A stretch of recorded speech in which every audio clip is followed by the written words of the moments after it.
ازيكم عاملين ايه؟ يا رب تكونوا بخير وفي احسن حال. وحشتوني قوي قوي من الفيديو اللي فات. كل سنة وانتم طيبين كده. طبعا العيد خلص بقى ونرجع بقى لروتيناتنا وحاجاتنا و... والهلكة بتاعتنا يعني. والبيت ولا اكنه حصل فيه حاجة ولا اكنه اتروق ولا اتهلكنا فيه ولا الهوا. المهم كده نبدأ الفيديو. نصلي على النبي. اللهم صل وسلم وبارك على سيدنا محمد وعلى اله وصحبه اجمعين. كان في بقى الصينية اللي هي ايه، كنا بنحمر فيها لحمة، كنا بنحمر فيها كبدة كده. قلت بقى اغسلها غسلة حلوة كده وايه واشيلها. وكنت اصلا ما كانش في مواعين كتير في الحوض، كنت انا مشطباها مع نفسي يعني. وكنت اصلا مودي ما كانش حلو علشان خاطر الغسالة كانت واقفة من من قبل يوم العيد. اخر حاجة كانت شغالة عليها يوم الوقفة بتاعة العيد، ومش راضيه تشتغل خالص، وعماله تديني انذار كده. كل ما اجي اشغلها مش راضيه تديني اي حاجه غير بتدي انذار كده بس. فكنت بصراحه يعني ايه الغسيل والمواعين بيبينوا لك ان البيت كله مكركب. فقلت بقى ايه، الم الغسيل كده على قد ما اقدر، ان انا مش يعني ما يكونش مالي المكان وكده، فاهمين؟ لميت كده على قد ما اقدر في السبت، وفي السبت اللي هو الكبير بتاع الغسيل، والسبت اللي هو الصغير دوت. عقبال بقى من اتصلنا على الشركة وكده. بصراحة شركة LG دي شركة يعني كويسة. الناس اتواصلت معانا في ساعتها. انا اتواصلت معاهم الاول على البتاع ده، على الجروب بتاعهم يعني اللي على الماسنجر. واتكلمت معاهم وقعد يقول لي مثلا طب ايه اللي فيها، طب ايه اللي بتديكي ايه، يعني شوفني فيها ايه يعني. وبعد كده قال لي طب كلمي حد مندوب ولا حاجة، او حد هيجيلك وكده. بصراحة في نفس اليوم اتصلوا بينا، بس للأسف ان احنا كان اليوم ده كنا رايحين عند اختي في القاهرة، فما عرفناش نقابله يعني. وادانا ميعاد بقى بعدها بيومين. بصراحة جه على طول ما تأخرش، وشاف فيها ايه. طلع الحلة بتاعت الغسالة نفسها. اللهم صل وسلم وبارك على سيدنا محمد. البلي بتاعها مش عارفة فيه ايه، وغير لي الحلة بالبلي بتاعها بكله بصراحة. فربنا مستعان بقى. شغالين اليومين دول غسيل غسيل غسيل ورا بعض. خلينا اخلص الغسيل اللي عندي. هو قال لي العيب دوت ان انتي بتكتري فيها غسيل كتير. قال لي المفروض ان انتي يعني تحطي فيها غسيل نص الحلة بس، ومش تكتري عليها غسيل وكده. قلت له يعني ممكن عشان اخر كام يوم دول كنت حاطه غسيل يعني ورا بعض ورا بعض عشان اخلص الغسيل. كنت شايله الستاير وكده يعني. قال لي لا لا، دوت من زمان انت بتملي الحله وكده. قلت له فعلا انا بحط غسيل على قد الغساله ما بتاخد يعني. المهم بقى خلاص نطلع بقى، نسيبنا من موضوع الغساله.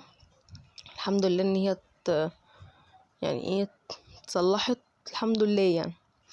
المهم جبت كده ايه، كانت طبعا عارفين ان مامتي بتجيب لي في العيد وكده، بتسوق لي يعني وكده. فكانت جايبه لي حاجات للمحشي. قلت ايه عشان خاطر الجو حر وبرضو مش سابهاش تبوظ وكده. ف اللهم صل على النبي. جبت الطماطم اللي هي كانت جايباها لي دي على طماطم قديمه كانت عندي. فضيتهم هما الاتنين في الحوض. وقلت وخرطت بصل كده جبت حله وخرطت فيها بصل وحطيت فيها الزيت اللي كان في الطاسه. وقلت بقى ايه، احط في الحوض الطماطم كلها اللي عندي، وانقي منها اللي هي الناشفه شويه وصفرة، احطها في البتاع اللي هي المحطوطه دي. وانقي الحمرا منها اللي هي ايه يعني بدات تكون طريه شويه. بس يا زوزو، بس يا زوزو، بقت طريه شويه. اعمل بيها عشان برضو ايه مش تبوظ على طول. جبت هنا على البصلايه بقى، البصلايه بدات تصفر كده. جبت قرن فلفل ورحت مخرطاه عليها كده. بصراحة بيدي طعم حلو للمحشي يعني وللأكل عامة. نسيبها بقى ايه وحطيتها على العين التانية كده حلة مية عشان خاطر نسلق اللحمة. وهنا بقى بضرب الطماطم واحطها على البصل على طول. قلنا بقى ايه نطلع الحاجة بتاعة المحشي نعملها بدل الجو حر يعني، والحاجة مش بتقعد كتير في التلاجة. كده بقى ضربت مع برضو الطماطم، ضربت معاهم قرنين فلفل حمر كده. وهنا الخضار بقى قلت ايه انقيه وانا واقفه كده وانقعه في ميه علشان خاطر اطلعه يتصفى، يكون اتنقع حبه حلوين. انا بنقعه مره واروح شايله منه الميه، يكون مثلا منزل تراب فيها بتاع وارجع انقعه تاني.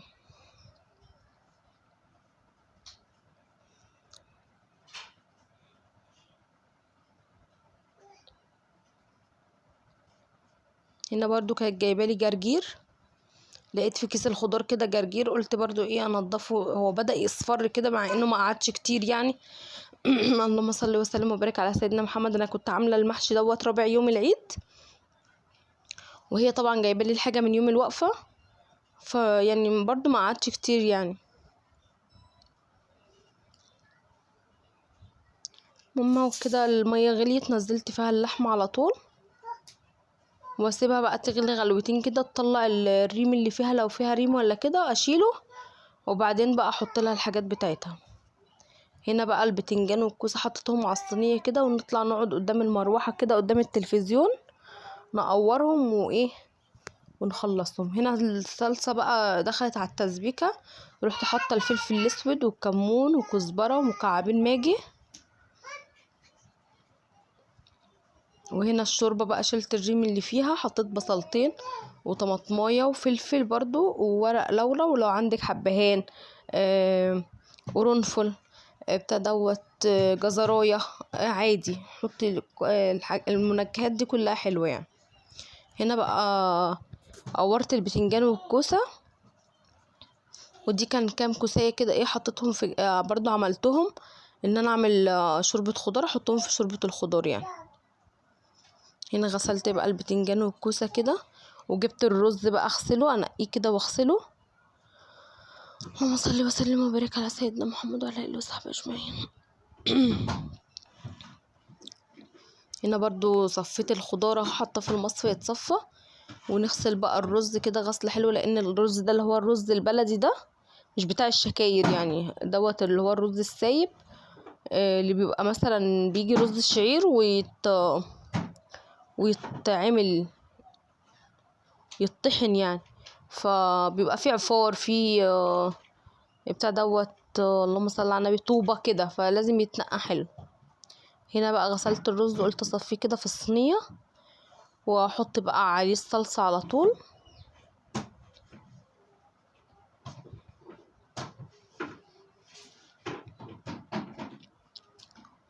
نقلبها بقى كده نشوفها لو هتعود صلصة تاني نحط لها. انا ببقى اعمل الصلصة بالزيادة عادي مش بتخسر، بدل ما الطماطم هي اللي تخسر، لا بعملها صلصة واحطها اللي بيتبقى بروح حطها كده في حاجة في الفريزر. ممكن اعمل مكرونة مثلا محمرة، بنحب ان احنا مثلا نطشها بمعلقتين صلصة، بتدي طعم وكده، ف بنستعملها في حاجات كتير. هنا بقى جبت الخضار كده خرطته على المحشي على طول.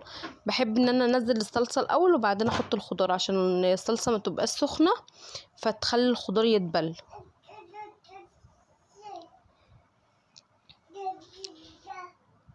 هنا برضو في الوقت دوت لو عايزين تقشروا بصلتين كبار كده وتقطعوهم وتعملوا عليهم فلفل اسود وكمون وكزبره ومكعب ماجي، وتعملوهم زي كامرة كده وتحطوهم عليها نية، بصراحة بيدي طعم حلو. بس انا نسيت اصلا، انا دايما بعمل كده بس نسيت.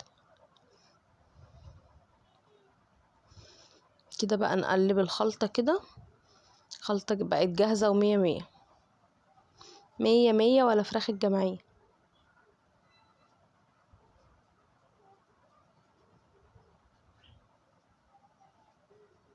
هنا بقى نحشي البتنجان كده والكوسة على طول. اللهم صل وسلم وبارك على سيدنا محمد وعلى اله وصحبه اجمعين.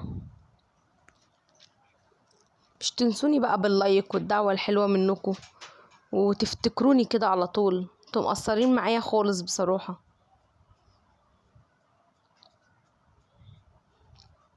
صفحة الفيس عندي 5000 وبرضو يعني المفروض اللي عليها لو دخلوا على الصفحة عندي بصراحة يعني الصفحة هتبقى خلاص بقت التوب يعني، و...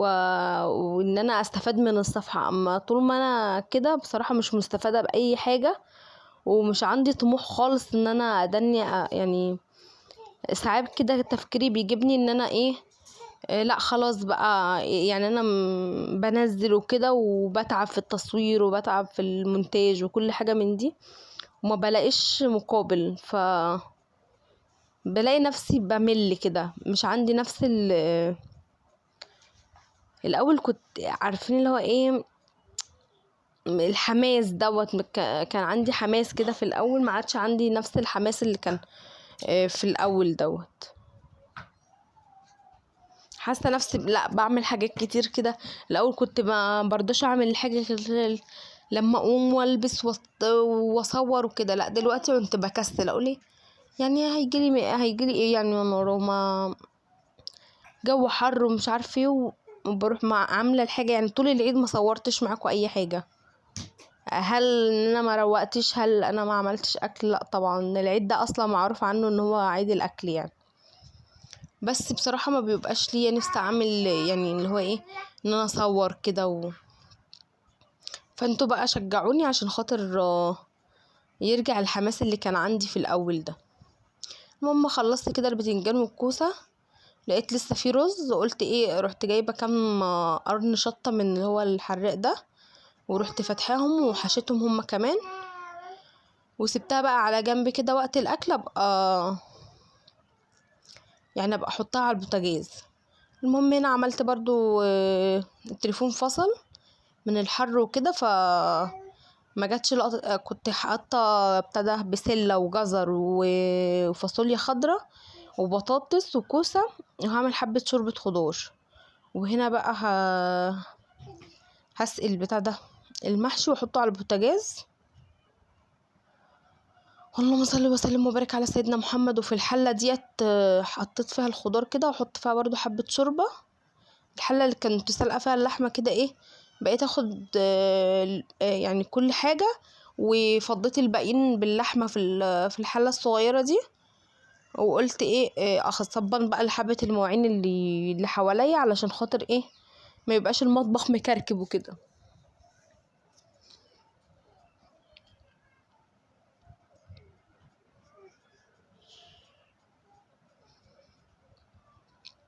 طبعا الكاسات دي ما بتطلعش غير للغاليين بس، في الاعياد بس كده.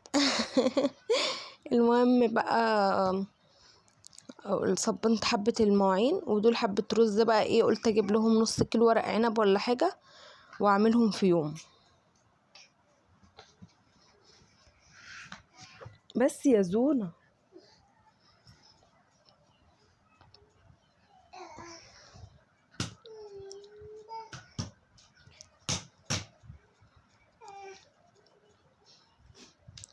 اللهم صل وسلم وبارك على سيدنا محمد. رحتوا مني فين؟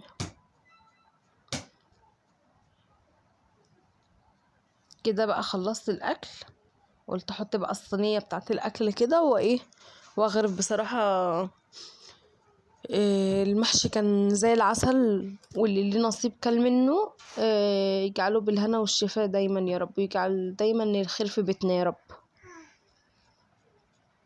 كده بقى نغرف كده ايه المحشي كده.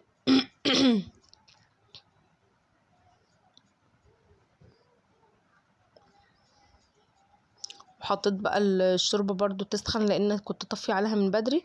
انا اول حاجه عملتها حطيت التخديعه وسلقت اللحمه، وقلت بقى ايه ادخل اقعد بقى براحتي كده ايه اقور المحشي وكده.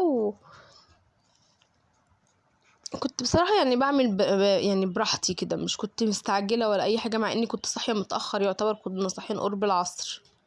وهو انا فعلا بادئه اصلا بعد العصر كمان. العصر ده كنا بنفطر. عرفنا بقى طبقين كده شوربة خضار، والطبق السرفيز الكبير دوت محشي، ونغرف بقى طبقين كده شوربة بلحمة. وخلاص كده بالهنا والشفا بقى. وطلعنا بقى طبق مخلل.